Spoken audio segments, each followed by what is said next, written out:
महाराष्ट्र, राजस्थान और गुजरात में जैन समुदाय से जुड़े हुए धर्मगुरु को निशाना बनाए जाने और उनकी निर्मम हत्या किए जाने के विरोध में आज मुंबई की सड़कों पर हजारों की संख्या में जैन समुदाय से जुड़े हुए लोग उतरे। इस प्रोटेस्ट में जैन धर्मगुरुओं ने भी हिस्सा लिया। जैन समुदाय के लोगों का कहना है कि जैन साधुओं की हत्या के पीछे षड्यंत्र है।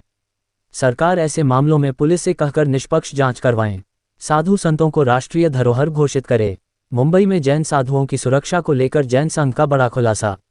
जैन संघ द्वारा आज एक अहम प्रेस कॉन्फ्रेंस की गई जिसमें चौंकाने वाले खुलासे सामने आए। संघ का कहना है कि देश भर में जैन साधुओं की सुनियोजित साजिश के तहत दुर्घटनाएं करवाकर हत्याएं की जा रही हैं। जैन संतों ने इस मुद्दे पर महाराष्ट्र के सीएम देवेंद्र फडणवीस को पत्र लिखकर साधुओं की सुरक्षा सुनिश्चित करने हेतु कड़ा दंड संहिता लागू करने की मांग की है। उन्होंने कहा कि साधुजन पदयात्रा करते हैं, वाहन का उपयोग नहीं करते, ऐसे में सरकार को फुटपाथ से अवैध वाहनों को हटाकर उनकी सुरक्षा की जिम्मेदारी लेनी चाहिए। संतों ने उदाहरण देते हुए बताया कि राजस्थान के पाली क्षेत्र में 2 साधुओं की हत्या साजिश के तहत हुई है। उनका आरोप है कि इसके पीछे सनातन विरोधी शक्तियां सक्रिय हैं। हमारे 16,000 साधु देश भर में पदविहार करते हैं। हमारी सुरक्षा सरकार की जिम्मेदारी है। अगर किसी प्रकार की दुर्घटना होती है तो उसकी निष्पक्ष जांच कर दोषियों को कड़ी सजा दी जाए। बृहद मुंबई के 1200 से अधिक जैन चैरिटी और रिलीजियस ट्रस्टों का एक फेडरेशन है, श्री मुंबई जैन संघ संगठन एवं श्री शासन सैनिक परिवार की ओर से इस महारैली का आयोजन किया गया था, जिसका मुख्य एजेंडा जो पिछले दायित्वों के अंदर अनेक जैन मुनि साधु भगवंत और साध्वी भगवंतों की अकस्मात के बल के ऊपर हत्या तक का जो निर्माण हुआ है, उसी एजेंडा के साथ ये महारैली निकली थी। मुझे सिर्फ इतना कहना है कि भविष्य में ऐसी कोई घटना न घटे, उसकी सारी जिम्मेदारी हमारे सभी ट्रस्टों की है, हमारे गुरु भगवंतों के साथ में आप सब मीडिया वालों की भी ये जिम्मेदारी है कि आप इसको जितना उछालेंगे, जितना हाईलाइट करेंगे, उतना ही सारे विश्व के अंदर इस घटना का प्रचार प्रसार होगा और जिसके माध्यम से सरकारें भी इसके ऊपर बहुत उचित प्रकार से अपना अटेंशन और ध्यान देंगी। और हम कड़क से कड़क शब्दों में कहना चाहते हैं कि जब तक भारत के अंदर साधु संतों की रक्षा नहीं होगी, पैदल से चलने वाले अहिंसक साधु संत की एक सुरक्षा नहीं होगी, तब तक हमारा देश, हमारा राष्ट्र, हमारा राज्य सुरक्षित नहीं हो सकता। इसी भावना के साथ इस सारे विषय को, आज की ये पत्रकार परिषद को हमारे आचार्य भगवंतों, हमारे पदस्थों, वो आपके प्रश्नों का उत्तर देंगे। इसी भावना के साथ आप आपके प्रश्नों से ओके। एक बड़ी रैली आप लोगों ने निकाली है, इससे पहले अहमदाबाद में किस तरह की रैली देखने मिली, तो फिलहाल क्या कुछ डेटा है संतों की सुरक्षा को लेकर, जिस तरह की कुछ डेटा फिलहाल क्या कुछ है, रिसेंट अपडेट क्या है, और क्या ये रैलियां आगे और भी निकालने वाले हैं आप लोग? देखिए, डेटा एक्सीडेंट्स के डेटा है, डेथ के भी डेटा है, और वो भी उसमें भी जो डबियस संदिग्ध केसेस है कि जिसमें क्लियर कट दिख रहा है कि यह हत्या का प्रयास है, उसके भी डेटा प्रॉपरली है। अभी रैली जो की आप बात कर रहे हैं तो बॉम्बे में निकली, अहमदाबाद, पाली में भी निकली है जहाँ इंसिडेंट हुआ है वहाँ भी, और अभी भी और भी आगे के समय में और 2-3 रैली डिक्लेयर होने वाली है। रैली का मकसद एक ही है कि गवर्नमेंट का ध्यान आकर्षित करना कि ये जो हो रहा है वो पूरे जैन समाज को लग रहा है कि ये साजिश है, ये कोई इंसिडेंट नहीं है। तो रैली का जो मकसद है वो ये कि आप उसको इन एक्सीडेंट के नज़रिए से मत देखिए, आप उसको कपेबल होमिसाइड BNS 103 सेक्शन के मुताबिक देखिए, जो कॉन्स्टिट्यूशन में है, कपेबल होमिसाइड। तो इसके लिए ये रैली लेनी जरूरी है। जो डेटा है थोड़ा सा बताइए ना, कितने लोगों की? या डेटा में ऐसे है कि देखिए, मेनली जो वल्नरेबल एरिया है कि जहाँ ज़्यादा हो रहे एक्सीडेंट, वो राजस्थान, गुजरात और महाराष्ट्र। अभी रिसेंटली कुछ ये 20 दिन के अंदर 3 या 4 एक्सीडेंट हुए हैं, रिसेंट की बात करता हूँ। और उसके पहले जब ये गुजरात पे और राजस्थान में एटलीस्ट मिनिमम एनुअली जब चातुर्मास पूरा होता है कार्तिक मास के बाद, तब उसके बाद में जब महात्माओं का विहार यात्रा शुरू होती है, तो विहार यात्रा दरमियान at least every year around 50 accidents ऐसे होते हैं, और उसमें से एटलीस्ट 40% से ज़्यादा केसेस में ये ऐसा उसका डेथ भी होता है, काल धर्म होता है। और उसके लिए हमने एक डेटा शीट निकाला हुआ है, एक्सेल शीट में बनाया हुआ है, केसेस का डिस्क्रिप्शन भी है कि उसमें क्या हुआ था, कैसे डेथ हुआ था, और क्या उसमें सस्पेक्ट है, वो निकाला हुआ है हमने। तो आप लोगों को क्या कोई शक है कि कोई संदिग्ध समाज या गिरोह जानबूझकर इस तरह के हत्याएं कर रहा है? क्या केंद्र सरकार को कोई पत्र लिखा है आप लोगों ने? जी, ऐसा है कि चौक्कस देखिए, शंका से पर तो वो लोग नहीं है जो आज से 177 साल पहले से 177 ईयर्स से वो जो संस्थाएं जैन विरोधी प्रचार कर रही है।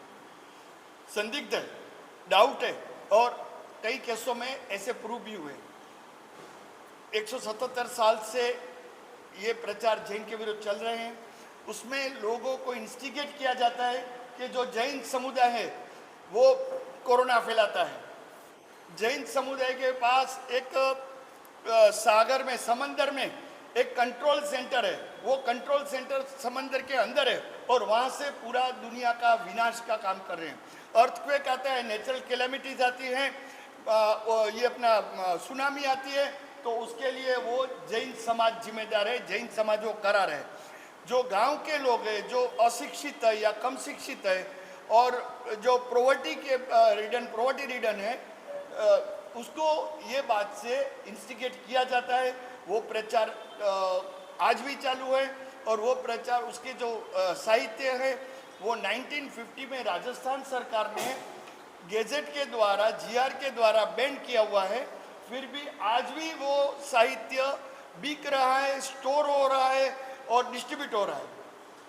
या तो शंका से पर नहीं है, लेकिन हम अभी ये जो प्रेजेंट केसेस है, वो केसेस में क्या आ रहा है, आउटकम क्या है, that we are leaving it up to the government that investigation. आज क्या किसका हाथ है, क्या है, वो बिना एविडेंस कहना उचित नहीं है।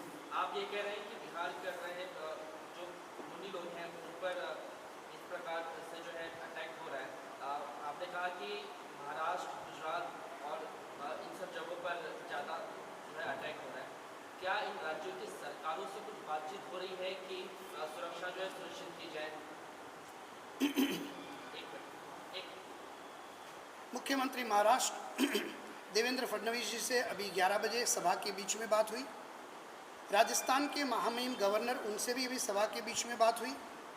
यहाँ के गवर्नर से भी डेलीगेशन मिलकर के आया।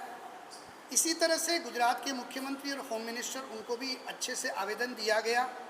सरकार का भरपूर सहयोग है, और सरकार को ये विदित है कि धर्मगुरु, चाहे वो जैन धर्म के हो, सनातन धर्म के हो, या अन्य कोई भी धर्म के हो, वो हमेशा लोगों के अंदर पवित्रता, परोपकार, व्यसन मुक्त जीवन फैलाने का कार्य करते हैं। और उसमें भी जैन साधु संत, वो त्यागी पवित्र है, उघाड़े पांव चलते हैं, पैदल चलते हैं, और इस प्रकार से उनकी निर्मम हत्याएं षड्यंत्र पूर्वक जो की जा रही है, वो अत्यंत घृणास्पद है।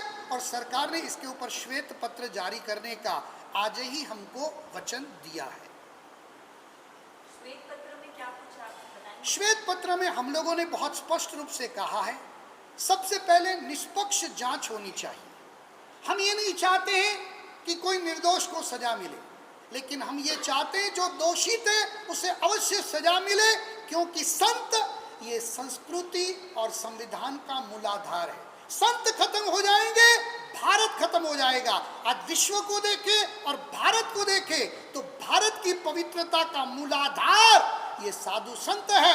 घर घर जाते हैं, पैदल चलते हैं, परोपकार करते हैं और परिवारों को पवित्र बनाते हैं। तो ऐसे संतों की सुरक्षा निष्पक्ष रूप से उसकी जांच के माध्यम से होनी चाहिए। दूसरा, जिस तरह से गौवंश हत्या प्रतिबंध बिल है, उसके अंतर्गत कोई गायों की तस्करी करते हैं और वो ट्रक पकड़ी जाए तो तत्काल उसके ऊपर प्रतिबंध लगता है, उसकी ट्रक जब्त कर दी जाती है और उसके जो भी ऑनर से उसका लाइसेंस बंद कर दिया जाता है। वैसी हमारी डिमांड है कि कोई भी षड्यंत्र पूर्वक यदि साधु संतों की हत्या करते हैं, वो कोई भी धर्म जाति के हो, बागेश्वर धाम के आपको पता होगा वो हमारे अनन्य मित्र है और हमारी प्रेरणा से उन्होंने पैदल यात्रा शुरू की है। आद्य शंकराचार्य जी की परंपरा के आज के चारों शंकराचार्य को मैंने कहा है, भारत को बचाना है तो संतों को पैदल चलना होगा, गांव गांव जाना होगा। भारत की आत्मा ये 7 लाख भारत के गांवों के अंदर है। गांव सुरक्षित तो शहर सुरक्षित और शहर सुरक्षित तो देश सुरक्षित। हम चारों और सभी धर्मों के सन्यासियों को पदयात्रा की प्रेरणा देके उनको उत्साहित करते हैं और यहाँ पर पदयात्रा करने वाले साधुओं की हत्या कर दी जाए तो कौन भारत को बचाएगा? तो तत्काल जो ट्रक ड्राइवर है, ट्रक है और उसकी कंपनी है, उसका लाइसेंस कैंसिल कर देना चाहिए। तीसरा, पुलिस प्रोटेक्शन रहना चाहिए।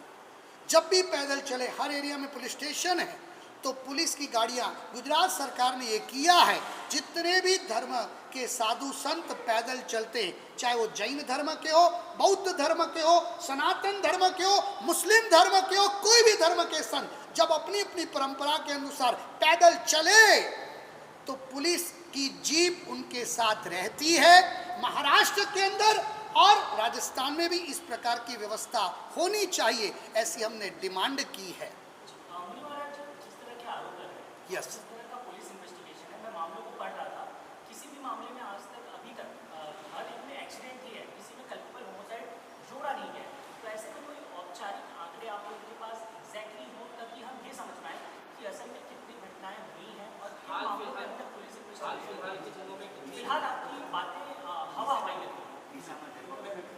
जी देखिए, आपका जो क्वेश्चन है वो एकदम प्रॉपर है कि मोस्ट ऑफ द केसेस में एक्समत देखे जाते हैं। उसके पीछे रीज़न है, 2 रीज़न है। एक तो गुरुदेव ने कहा, उसमें मैं एक बात ऐड करना चाहूँगा। सरकार से जो हमारी रिक्वेस्ट है कि national crime research reporting record है, नेशनल क्राइम रिपोर्टिंग रिकॉर्ड, उसमें जो साधु संतों की जो हत्या होती है उसके लिए अलग से रिकॉर्ड बनाना चाहिए। वो नहीं बनते।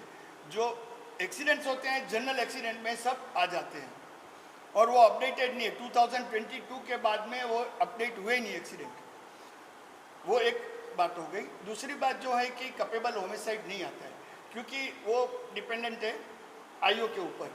जब भी कोई एक्सीडेंट होता है तो वो जो हाईवे पे होता है, गांव के बाहर होता है, सिटी से दूर होता है, तो उसी टाइम पे उधर जो ज्यूरिडिक्शनल पुलिस स्टेशन आते हैं, वो पुलिस स्टेशन के जो पीआई रहते हैं, वो वहाँ पहले वो उसकी इन्वेस्टिगेशन करेंगे 304 से कि जो है निग्लिजेंस ऑफ द ड्राइविंग,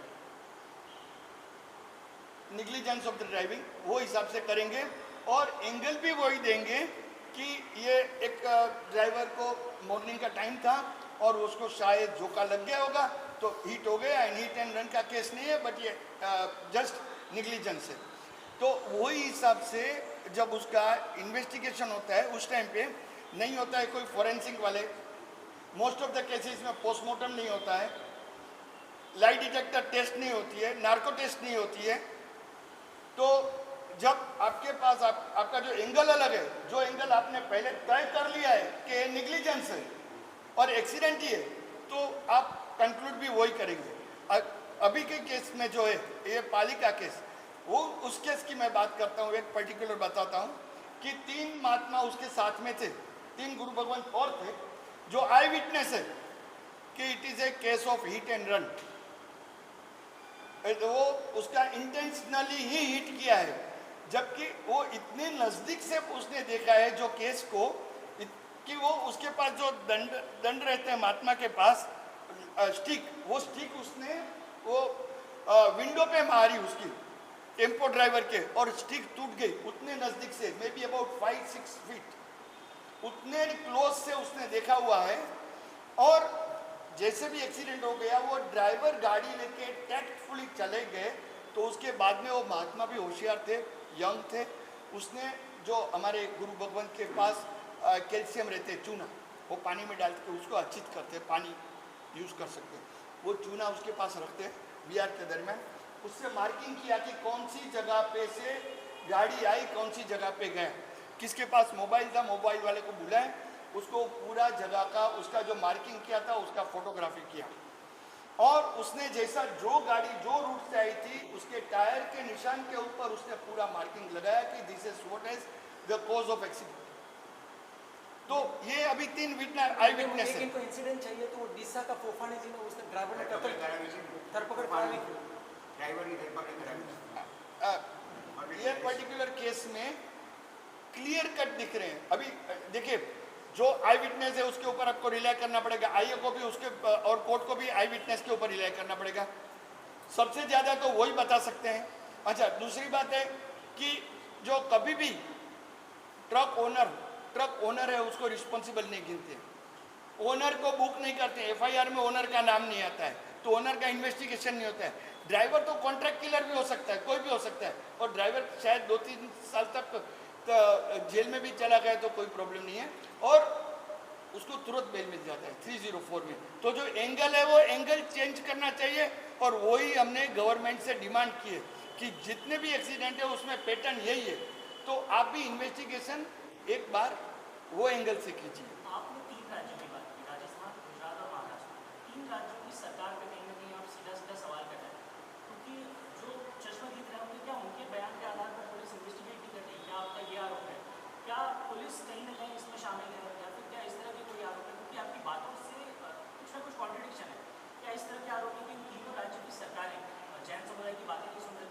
नहीं, सरकार सुन रही है। देखिए सरकार एक है, लॉ एनफोर्सिंग एजेंसी से एक है, हर केस में आप सरकार को जिम्मेदार नहीं कर सकते हैं।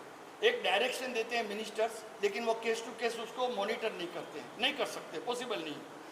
अभी ये एक जो इश्यू भी है वो डेलिकेट इश्यू इसके लिए कि महात्मा विहार करते हैं, जो महात्मा को उसके आगे डेस्टिनेशन पे भी जाना रहता है, तो वो जो भी जगह पे एक्सीडेंट हुआ वो 2-3 दिन रहेंगे, जो भी इंफॉर्मेशन होगा वो देंगे, उसके बाद में कौन है देखने वाला, आयु है कौन, उसकी पूरा रिपोर्ट बनाने वाला कौन है, चार्जशीट बनाने वाला कौन है। ऐसे नहीं है कि ये कोई सिविलियन का एक्सीडेंट हो गया, उसका फैमिली मेंबर है, वो वहाँ के लोकल लोग हैं, वो उसको केस को आगे बढ़ाएगा, पुशअप करेगा, उसका डिमांड करेगा चार्जशीट क्या बनी है, एफआईआर में कौन से सेक्शन है। लेकिन ये केसेस में ये नहीं हो सकता है, ये क्योंकि पर्टिकुलरली इश्यू ऐसे है कि महात्मा विहार करते रहते हैं, वो आगे जाते हैं और आगे जाना है। अभी कोर्ट में हो गया, मैजिस्ट्रेट कोर्ट में महात्मा वो जो है साधु भगवान, वो विटनेस के लिए टेस्टिमनी के लिए जा नहीं पाते हैं, क्योंकि वो जब डेट आएगा तो वो 200-300 किलोमीटर दूर है, तो उस रीज़न से ये ऐसा हुआ है।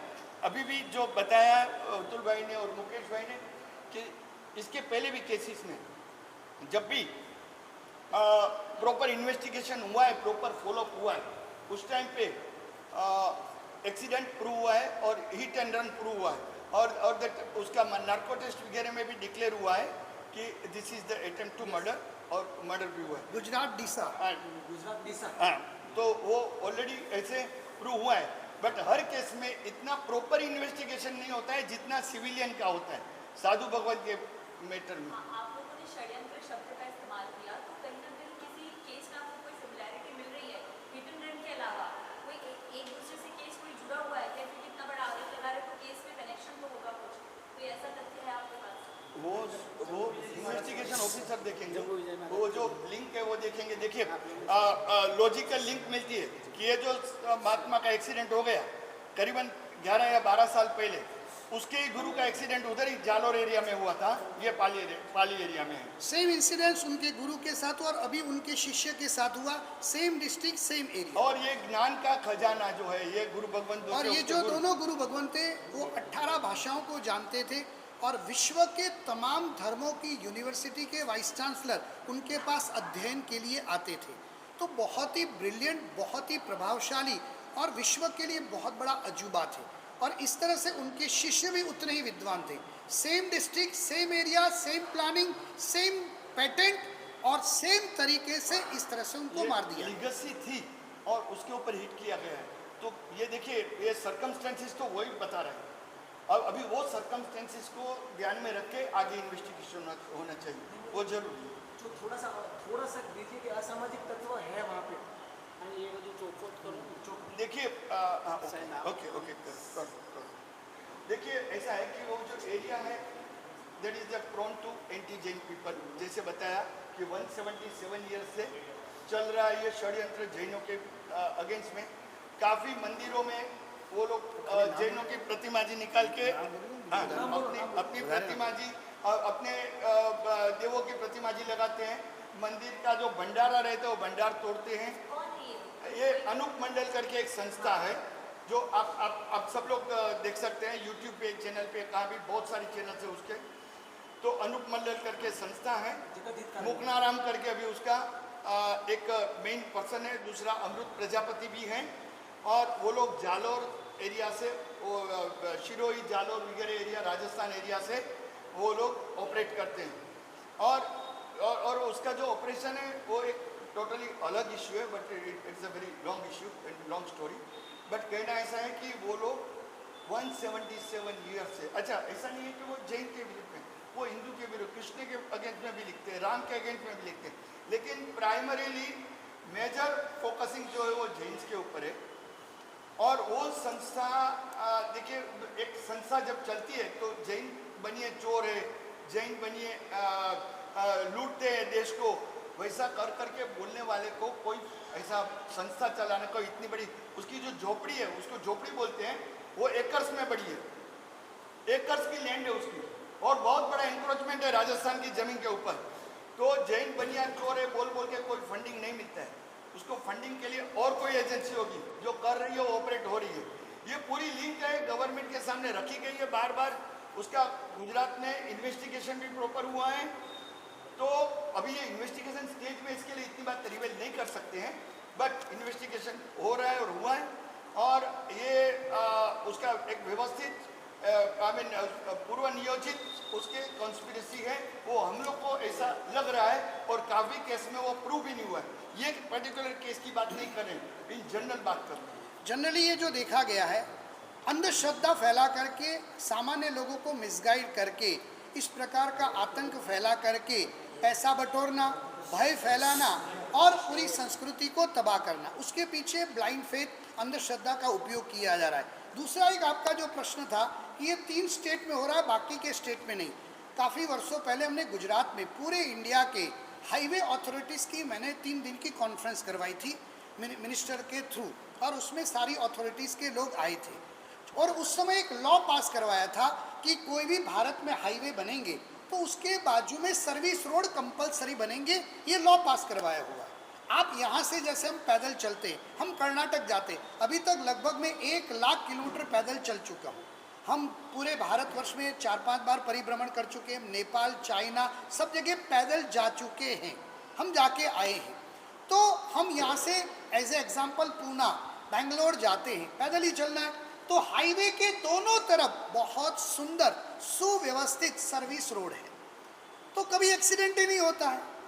हमने ये काम करवाया था। हमारा एक और निवेदन है कि जहाँ जहाँ भी हाईवे अथॉरिटीज़ अपना काम करती है, वहाँ जहाँ जहाँ सर्विस रोड नहीं है, क्योंकि गांव के खेत किसान लोग वो भी सर्विस रोड से जाते हैं, उनके भी बहुत एक्सीडेंट होते हैं। हमारे देश में अलग अलग तीर्थ हैं, तो वहाँ लोग पैदल चलते हैं।